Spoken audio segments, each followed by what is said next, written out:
disgusting news.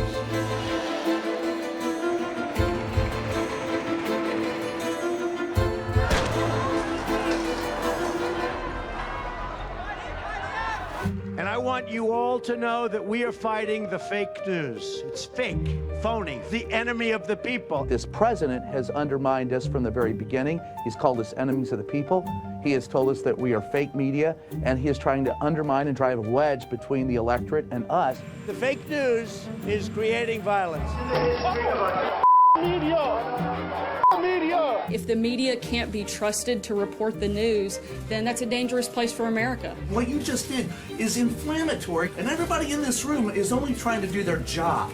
They are the fake, disgusting news. You're a parent. You're a parent of young children. Don't you have any empathy for what they go through? Jill, go ahead. So what do you base your facts on? Come on, sit down. Sit down. Could you please answer? Sit down. You get one question.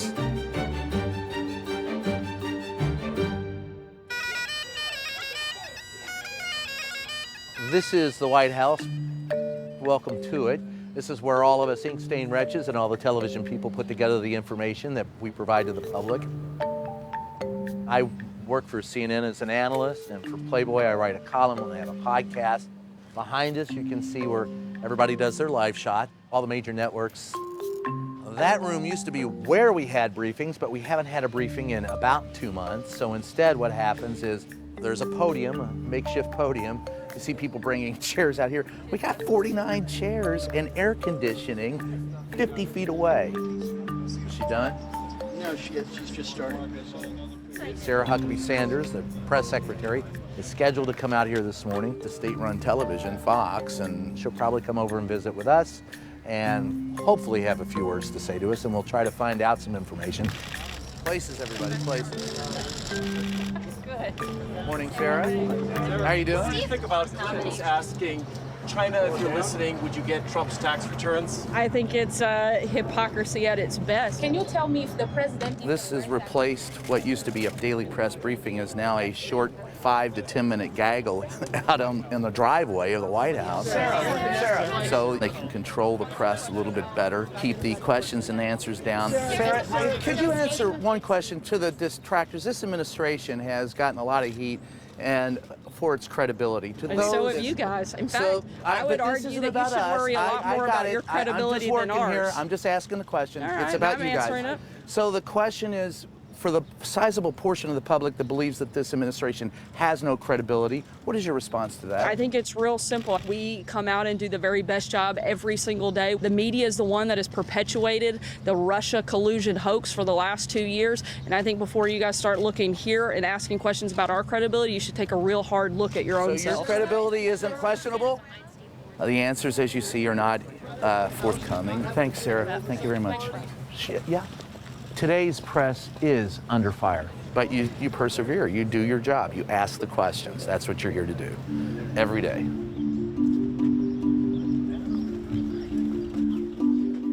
This is the briefing room. When the briefing room is operating, you'll get probably 100 to 110 people packed in here. I work down this way. So CNN and Fox are down here. The reporters covering the White House do not have contact with the administration. And we have limited contact with the actual person that we're covering, the president. He likes to say he's transparent, but he shows up and will take questions, pretend he can't hear some, cut other people off, tell people to sit down, tell people to shut up, and then off he goes. This is not how it usually goes. It's historically very much off the rails. I mean, you get it, right? All the time, every day. And he had probably the best interaction. So there's a law that the Army can't be used as a police force, and it's called the Posse Comitatus Act. As I went up and was asking folks in the press shop, they didn't really know what the law even was. And one of the press aides, he started singing a song from The Lion King. You could have walked up there under the past 3 or 4 presidents. And they would have known what you were talking about. They would have at least known what you were talking about. And they wouldn't have called it the Hakuna Matata. Right, and they definitely would not have sang part of a song from a children's movie. Something as serious as sending armed U.S. military personnel to the border to perform a police action. Do you want to rein in Robert Mueller? What a stupid question that is. What a stupid question. But I watch you a lot. You ask a lot of stupid questions. Something can break. So he'll tweet then something out. He'll start another fire over here to move us off this fire. I think it was Monday or Tuesday. I listed 10 or 11 issues that we went through on the course of one day. One of them would have been a huge story in a previous administration. Yeah. And some of them get lost because just you get rolled under. I call it the chaos button. Yeah. And I'm always shocked by the continued shock about Donald Trump. This has been his entire adult life, has been run this way. And he has ran it this way. Yeah.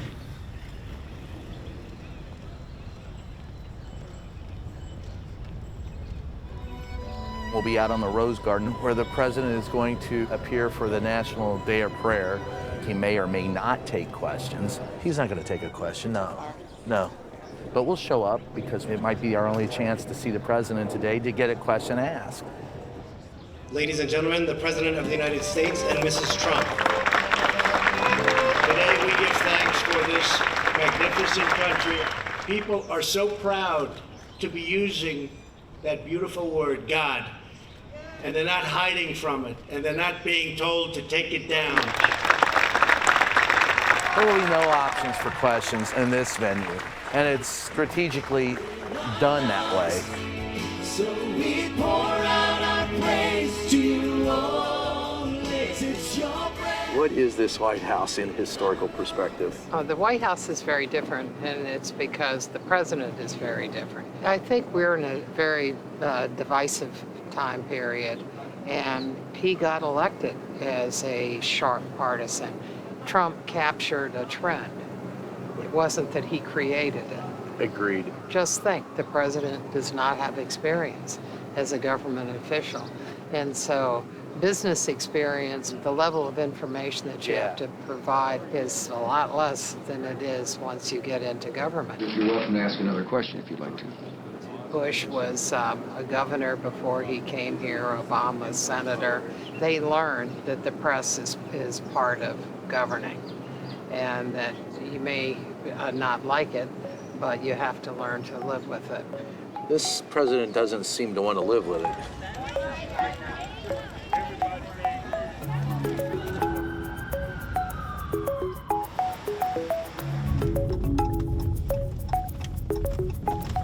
Listen, so this week I'm following up on the Mueller stuff, and if we send anything off to anyone else, that's the stuff that we should do, because all that stuff that happened in the last 24 hours.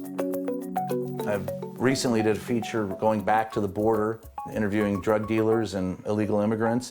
So the one I'm writing now is basically Act 2 of the Mueller investigation.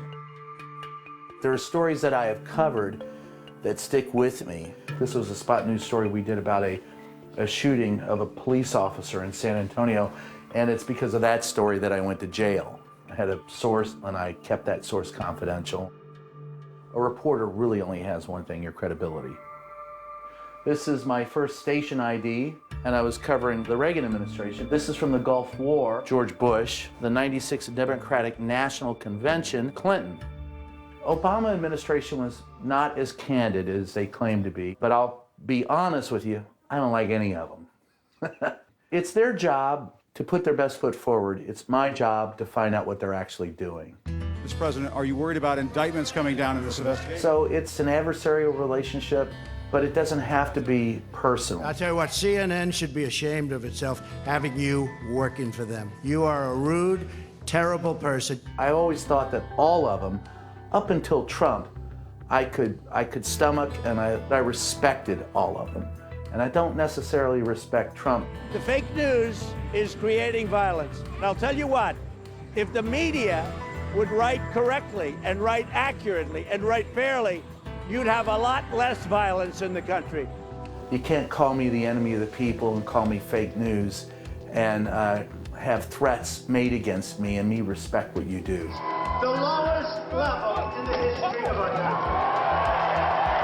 People feel like it's okay to threaten a reporter.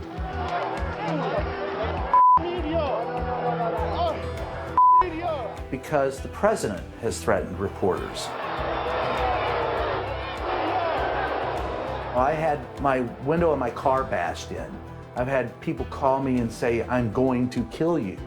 I've had to call the police a few times because of threats. I know other reporters that have bodyguards. You don't get to threaten the press. We're not the enemy of the people, we are the people. I think it's the constant barrage of fake news directed at this president. If the media can't be trusted to report the news, then that's a dangerous place for America. Any one of us, if we don't get it right, the audience has the opportunity to turn the channel or not read us. The first clash I had with Sarah Sanders was about 6 months into this administration. We're here to ask you questions. Right. You're here to provide the answers. And what you just did is inflammatory to people all over the country who look at it and say, see, once again, the president is right and everybody else out here is fake media. And everybody in this room is only trying to do their job. Well, I think if anything has been inflamed, it's the dishonesty that often takes place by the news media. And then another 6 months went by, and she's talking about how the administration is doing such humanitarian great things on the border when they were putting kids in cages. Now, that one affected me personally because I've seen what happens to children on the border. Come on, Sarah, you're a parent. Don't you have any empathy for what these people are going through? They have less than you do. Guys, Sarah, come on, settle down. Seriously. I'm trying to be serious, but I'm not going to have you yell out of turn. Jill, please It's call. a law, and they have, these people have nothing. They Hey, come Ryan, over I here know with you want to get nothing. some more TV It's time, but not that's not what this It's is not about. If I that. want to It's about recognize answering you, a question, go ahead, Sarah. Jill. Honestly, answer the question. It's a serious question. These people have nothing. They come to the border with nothing, and you throw children in cages. You're a parent. You're a parent of young children. Don't you have any empathy for what they go through? Jill, go ahead. It's okay for them to spin. I do not expect you to lie to me all the time on everything that you say. Thank you, Mr. President. I'm asking you to clarify where you get your numbers because most of the DEA crimes reporting statistics that we see show that drugs are coming across at the ports of entry, that illegal immigration is down, and the violence is down. Okay. So what do you base your facts on? Come on, let's go. He's got the same facts I've got. His government keeps the facts. And none of the government facts showed, and still don't show, that there's a crisis on the border. And secondly... No, you get one. You get one. Well, the Ready? second Just sit question down. is... Wait, sit down. Sit down. Could you please answer Sit down. You get one question. The press is not after Donald Trump. The press is after the facts. So your own government stats are wrong, are you saying? No, I use many stats. Could you I use share many those stats with us? Let me tell you, you have stats that are far worse than the ones that I use. My job is to press and ask questions, and ultimately the president will say what he says, and people can decide whether or not he speaks the truth. Sam? Mr. President, when you had the arms embargo on, you were asking other nations, our allies particularly, to observe it publicly. But at the same time, privately, you concede you were authorizing a breaking of that embargo by the United States. How can you justify this duplicity? I don't think it Scoot in front of this guy. my son. Indeed. It is good to see you, by the way. Well, I'm doing all right. You doing all right? I'm fine. What about this place? I don't know about this place. I enjoyed my time in the White House as a reporter. Would you go back? No, I would never come back. It's a young person's game. It's for you. It's for people with a lot of energy. I never had to contend with what you have to contend with today with this president and this press secretary and this administration. I dealt with people who, they dodged, they weaved. Once in a while they would tell an untruth, but not regularly, not as a matter every of day. default. So could you take him? Oh, you mean, could I do any better than you can? No, not at all. I think you and the others in the press room are asking the right questions, failing, but not because you're not trying, not because you're not thinking about what the American people want to know, or should want to know about their president and his administration. I never had to worry about that. People wanted to know, and they wanted facts. No one said there were alternative facts. No one said, it's the press, it's fake news. We made mistakes. We tried to correct them. Well, we always make mistakes. We're human, right? I certainly am. At 85, I feel very human, my son. There's no sense of humor anymore. It's like 3 sound bites and... I never thought people didn't like Kennedy. They say, we got to watch this young man. 3, 2, 1. So welcome back to Just Ask the Question. Today it is a treat to have my mentor on this show, Sam Donaldson, who for years covered the White House for ABC. What's wrong with the White House today? Donald J. Trump. Donald J. Trump is what's wrong with the White House. I mean, Donald J. Trump is basically ignorant about things other than his cunning ability as a con man. Right. He studied under Roy Cohn. Cohn's philosophy clearly was win, and win at any cost, and never mind whether it's legal or not, never mind who you hurt or not, you win. And Donald J. Trump has adopted that philosophy. Do you think Trump has irrevocably harmed, A, the United States, and B, our profession? I think he has harmed it greatly. I do not believe it's irrevocably harmed. I think, quoting Lincoln, the good sense of the American people will ultimately prevail. I think the majority of people in this country want the mores, want the ethics, want the morality, all of the standards that we all grew up with, their parents, their grandparents. We are a country built on standards. Yeah. He's harmed them in every possible way, but I don't think he's destroyed them. We'll see in 2020. What about our profession?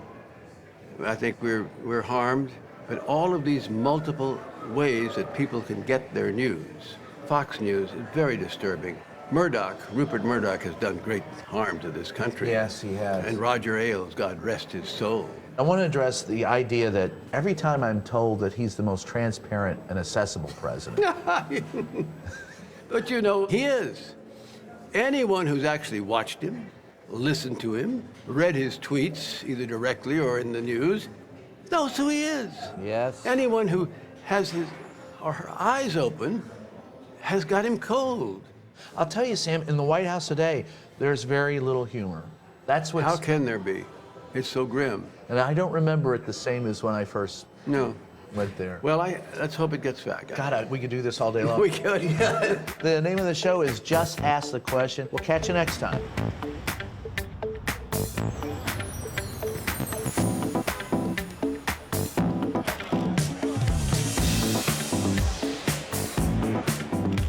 Today is the Nerd Prom, as they call the White House Correspondents Association dinner. Ryan, Anita, my wife, Pam. For the last 3 years, President Trump hasn't shown up, and this year he's banning any one of his staff from showing up as well. By the way, and I've told you this before, but when that thing went down with you and you came out and owned it, there's a lot of those days. No, but what you did, Sean, you stood up and was a man, and I love you for it. Thank you. I'll pay you later. No, I always give him shit, but I love him. I had a horrible relationship with him. He called on me, but I gave him grief. He took a lot and then left. But I thought, in the end, he was a man of principle, and I could appreciate that. I don't think Sean was ever a true believer in the Trump agenda, and I believe that Sarah is, and that's the difference between the two of them. And that's it's all the difference in the world. Straight ahead. All eyes straight. Straight ahead. It's about celebrating the First Amendment to the Constitution, freedom of the press.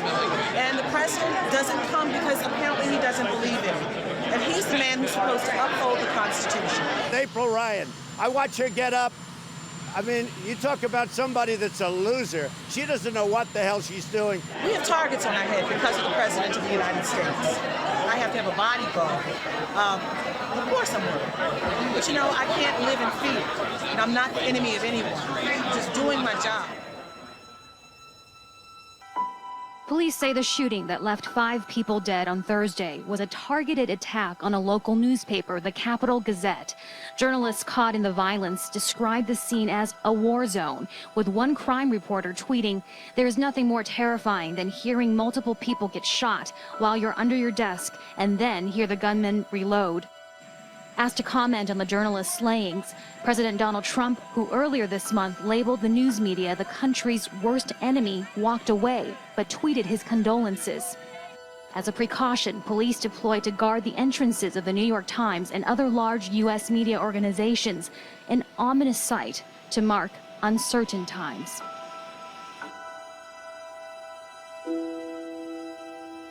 Nearly a year ago, friends and coworkers, members of our professional family, were ripped from us in a day none of us should ever forget. One of those people is my friend Wendy Winters. That incident also figured in the recent Reporters Without Borders assessment that now ranks the United States as only the 48th freest country for journalists and places us in the troubled democracy category. You shouldn't have to worry about dying while covering news unless it's ancillary to covering the news.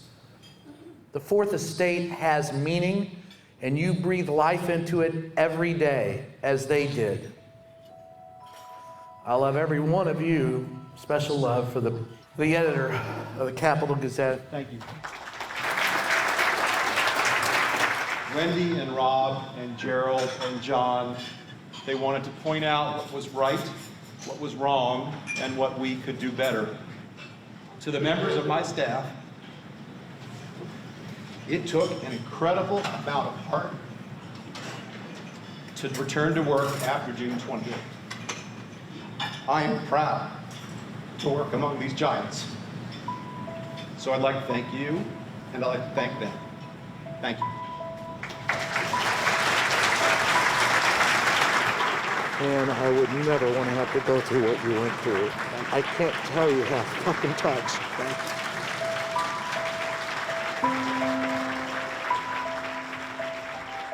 When it happened, what was your reaction? I was just in shock. The first thing I thought was, I hope that it doesn't come out that the shooter had a vendetta against specifically the newspaper. I hope it's just something random where he decided to go into the first place he thought. And it was specifically he targeted a newspaper. Yeah. And that was really what scared the living hell out of me. Because what happens if I write about somebody who really doesn't like what I reported on now? Am I in jeopardy of getting shot?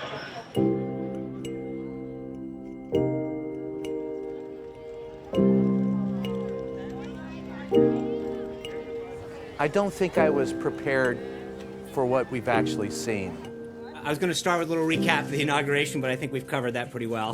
From the day one, when they showed two pictures of two inaugurations and said, listen, Donald Trump had the largest inaugural numbers of anyone, and you could see by the picture that that wasn't true, you knew where this administration was heading. Don't believe your eyes, believe me. She's done an incredible job. It got progressively worse with Sarah Sanders. She's tough, but she's good. You know, you also have tough and bad, right? And of course, she and Spicer are now both gone. Everything is deflection. With this president, he doesn't want you to look at what the left hand's doing. He wants you to watch this hand. So he's lying to us and filling us full with smoke so he can hide what's actually going on. The cutting of taxes for the ultra-rich, the robber barons running free, cutting regulations, and that's the thing that Donald Trump doesn't want you to see. Donald Trump doesn't do anything that doesn't benefit Donald Trump. The real problem for the U.S. with Trump is there are autocrats all over the world and despots who listen to the President of the United States, the leader of the free world, and figure it's okay to jail, beat up, and kill reporters. So for the press, it's never been a more tenuous time. And that, I fear, will continue if he is reelected. The old saying is, once there was a dream that was Rome. Once there was a dream that was the United States. The Constitution and the Declaration of Independence are two of the most beautiful things ever written by man to explain how we should govern ourselves and not be at the throat of a despot. And that's what's at stake.